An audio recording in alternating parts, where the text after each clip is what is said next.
Hi guys, welcome back to my channel. तो इस समय लगभग दोपहर में हो रही थी, 3 सवा 3 के आसपास हो रहे थे। लंच वंच करने के बाद तो हम सब लोग थोड़ा धूप लेने के लिए बिल्कुल जो एकदम टॉप वाली छत है हम उस पे गए थे। मैं, मेरी सिस्टर, फादर, हम सब लोग गए और फिर उसके बाद वापस आ गए नीचे। 4 बजे तक लगभग हम वापस आ रहे थे। उसके बाद फिर हमने सोचा 5 सवा 5 के आसपास हमने सब्जी छौंकी, मतलब और जो भी रोटी वगैरह का काम था वो हमने सब फिनिश कर दिया। और फिर उसके बाद हमने कमरे की जो बेडशीट थी वो भी थोड़ी सही की, बिगड़ जाती है बैठ के, तो इसे अच्छे से हमने बिछाया।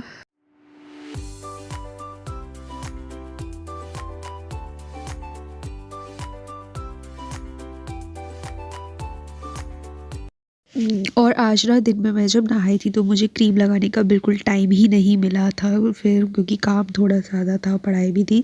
अब मैं रात में लगभग क्रीम लगा रही हूँ, शाम को लगभग ऐसे ही 9 बजे के करीब। फिर उसके बाद मेरी जो नाइट वाली स्टडी थी वो मैंने पढ़ी। रात में मैं ज़्यादातर जैसे जो एनसीईआरटी की आप देख रहे हो ऐप है, मतलब बुक्स, उसमें से मैं पढ़ती हूँ।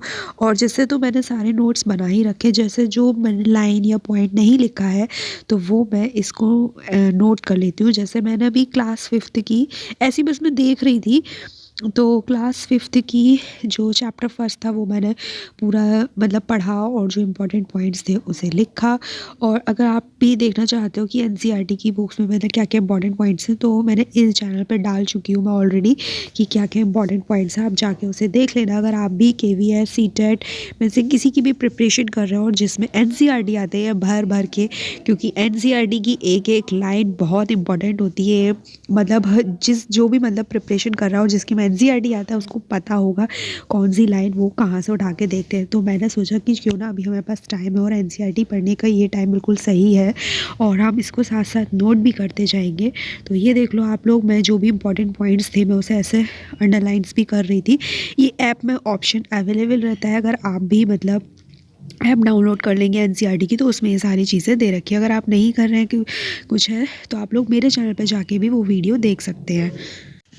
और फिर उस बुक में से जैसे पढ़ने के बाद जैसे थोड़ा-सा फिर मैं बोर हो गई, मैंने एक 2 3 1 या 2 लगभग 2 से 3 चैप्टर ही मैंने पढ़े, क्योंकि बहुत स्टोरी थी उसमें लिखना था।